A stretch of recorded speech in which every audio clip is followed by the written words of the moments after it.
Welcome back to Think in English. Let me ask you something.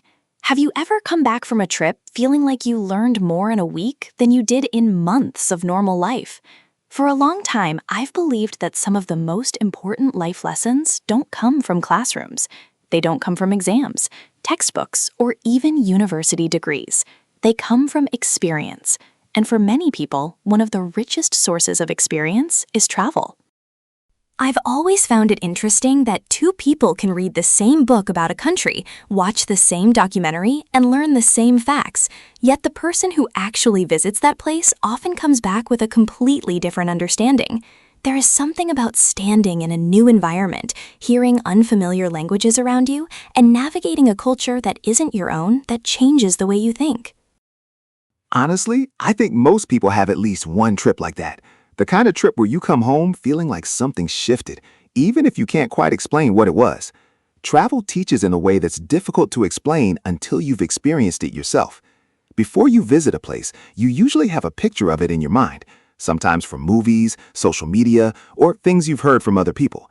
But when you're actually there, reality is often much more complicated and much more interesting.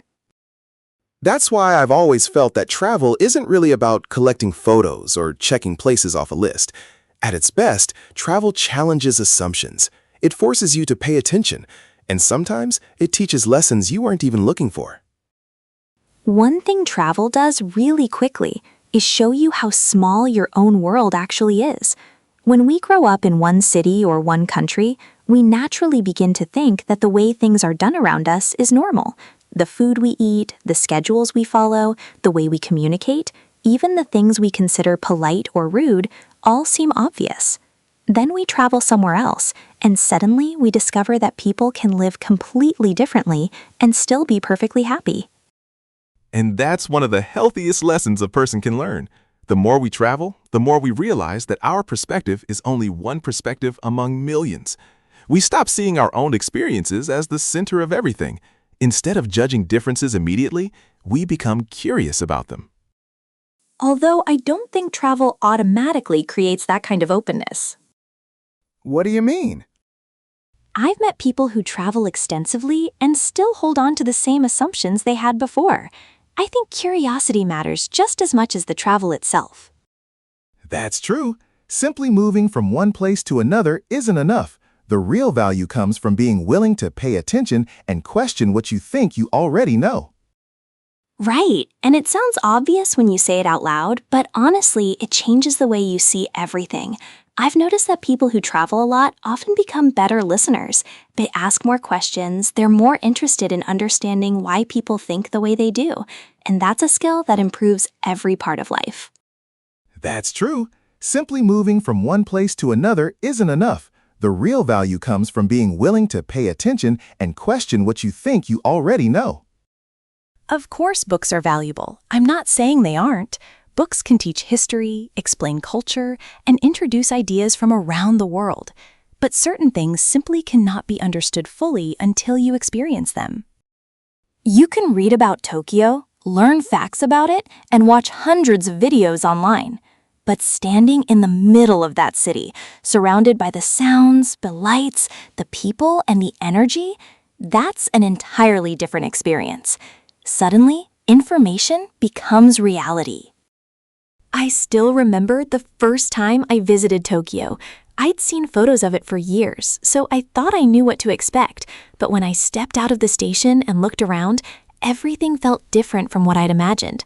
The sounds, the movement, the pace of life, it was impossible to understand through a screen.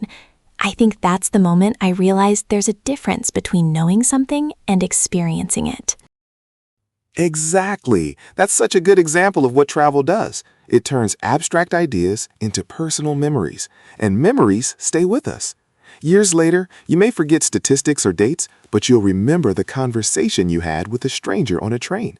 You'll remember getting lost in a city and eventually finding your way back. You'll remember tasting something completely unfamiliar for the first time.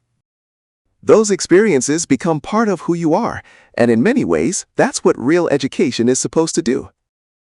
One thing I've noticed is that the most memorable part of travel is rarely the famous landmark. It's usually the people. Sometimes it's someone who notices you're lost and points you in the right direction. Sometimes it's a local who ends up talking with you for 10 minutes and somehow leaves you thinking about that conversation years later. Yeah, and those are often the moments you remember long after you've forgotten the details of the trip itself. Exactly. Those moments remind us that the world is filled with individuals, not stereotypes. And what I find interesting is how quickly assumptions disappear once a real human connection begins. The moment you sit across from someone and hear them talk about their family, their dreams, their worries, and their daily life, they stop being a category and become a person. Travel has a unique ability to create those moments, and I think that's one reason it can make us more empathetic. We stop seeing strangers as strangers. Something else travel teaches us is how to handle uncertainty, and I don't think enough people talk about this. Travel is rarely perfect. Flights get delayed, plans change, weather surprises you. Sometimes things go wrong. In those moments, you don't have a choice but to adapt. And somehow, those are often the stories we remember most later. That's true. In the moment, they're frustrating, but years later, they're usually the stories we end up telling. I remember getting completely lost while traveling once. My phone battery died, I didn't speak the local language very well, and for about an hour, I genuinely had no idea where I was going. At the time, it felt stressful, but looking back, it's one of the experiences I remember most clearly because I had to figure things out on my own. It reminded me that I'm usually more capable than I think I am. I think that's where a lot of growth comes from. Not when everything goes according to plan, but when it doesn't. Exactly, because comfort and growth rarely show up in the same place.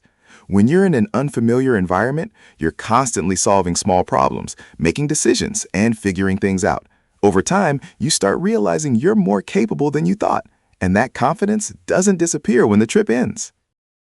What's fascinating is that people often travel to learn about the world, but they end up learning about themselves. You discover what excites you. You discover what scares you. You discover how you react when plans fall apart. And sometimes you discover interests you never knew you had. Although I think people sometimes expect travel to be more dramatic than it really is, there's this idea that every meaningful trip should completely change your life. That's true, and I don't think that's how it usually works. Most of the lessons are much smaller than that. You don't come home as a different person. You just notice that your perspective has shifted a little.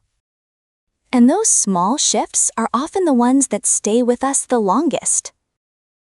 I think that's one of the reasons travel can feel life-changing. Not because the world changes. The world was always there. What changes is your perspective.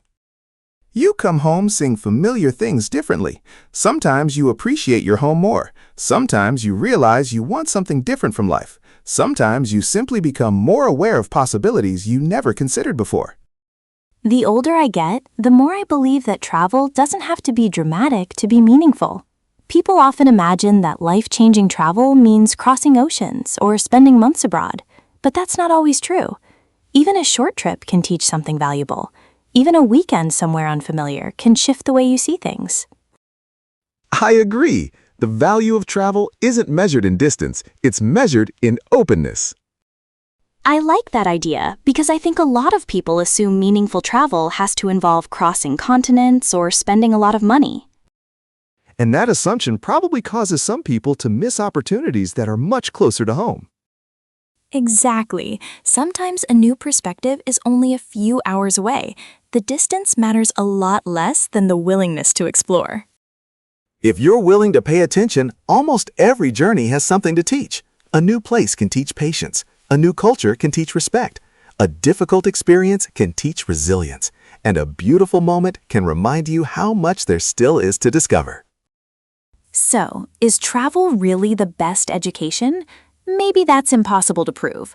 But I do think travel offers lessons that are difficult to find anywhere else. It expands our perspective, challenges our assumptions, and helps us understand both the world and ourselves a little better. Every destination teaches something. Every conversation teaches something. Every journey leaves a mark. And sometimes the lesson isn't what you expected when you started the trip. Sometimes the most valuable thing we bring home isn't a souvenir. It's a new way of seeing the world. Thanks for listening to Think in English, and we'll see you in the next episode. Until then, keep exploring.